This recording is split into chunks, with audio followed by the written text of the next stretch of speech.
لفظ حکمتیں ابر علم آگہی سے برستی بارشیں شرع کے امور سے دین کے شعور سے. آپ علیہ الصلوۃ والسلام اپنے گھر والوں کی خصوصی تربیت شرم و حیا کے بارے میں کرتے. ان کا لباس شرم و حیا والا، ان کی باتیں شرم و حیا والی، بات کرنے کا انداز شرم و حیا والا. اور یہ پہلو اللہ کے پیغمبر کے گھر کے لیے اتنا اہم تھا. منافق یہ چاہتے تھے کوئی نہ کوئی راہ ملے جس سے پیغمبر کے گھرانے کو بدنام کر دیا جائے.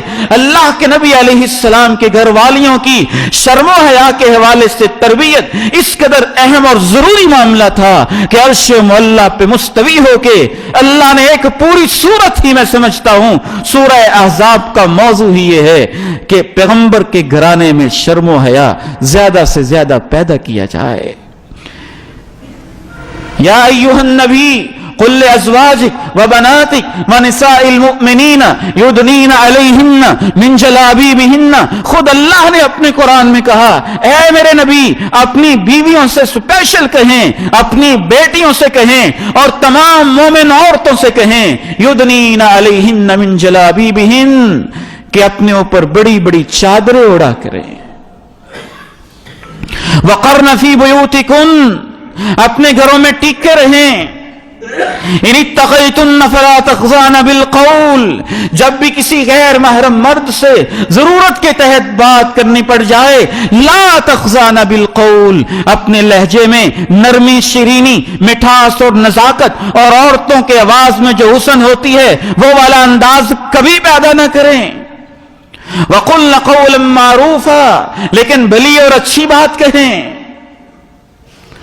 شرم و حیا کے حوالے سے تو حد درجہ کی آپ نے تربیت کی اور ایسی شرم و حیا والی تربیت تھی کہ جب منافقوں سے رہا نہ گیا، پیغمبر کے گھرانے میں کوئی چیز ان کو محسوس نہ ہو سکی اور کوئی عیب تلاش نہ کر سکے، پھر رئیس المنافقین نے اپنی طرف سے بہتان لگا دیا. پیغمبر کے گھرانے کے کیا کہنے تھے. حضرت عائشہ ہماری ماں کہتی ہیں مجھے یقین تھا میں پاک دامن ہوں، میرے بارے میں آیتیں اتریں گی، لیکن میں اپنے آپ کو اتنا بڑا نہیں سمجھتی تھی کہ اللہ میرے بارے میں قرآن نازل فرما دے گا.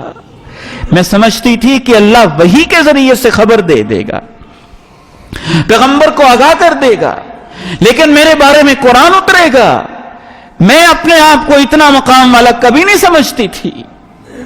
یہ گھرانہ اتنا عالی شان، اتنا مقدس، اتنا مطہر کہ جب اللہ نے سورہ احزاب میں 22ویں پارے میں یہ کہا گھر میں ٹکے رہو، یہ کہا اوڑھنیاں لے کے نکلو، یہ کہا لچکدار، نرم نرم، میٹھے میٹھے نسوانی حسن کے ساتھ کسی غیر محرم مرد کے ساتھ باتیں نہ کرو، تو اس موقع پہ اللہ نے یہ بھی کہا انما یرید اللہ لیذھب عنکم الرجس اہل البیت ویطہرکم تطہیرا. اے نبی کی گھر والیو یہ نہ سمجھنا تمہارا رب تمہارے اوپر سختی کرنا چاہتا ہے بلا وجہ کی. ان احکامات کے ذریعے اللہ یہ چاہتا ہے کہ معاشرے کی ساری پلیدیاں ختم کر دے اور تمہارے گھرانے کو پاک، صاف اور شفاف فرما دے.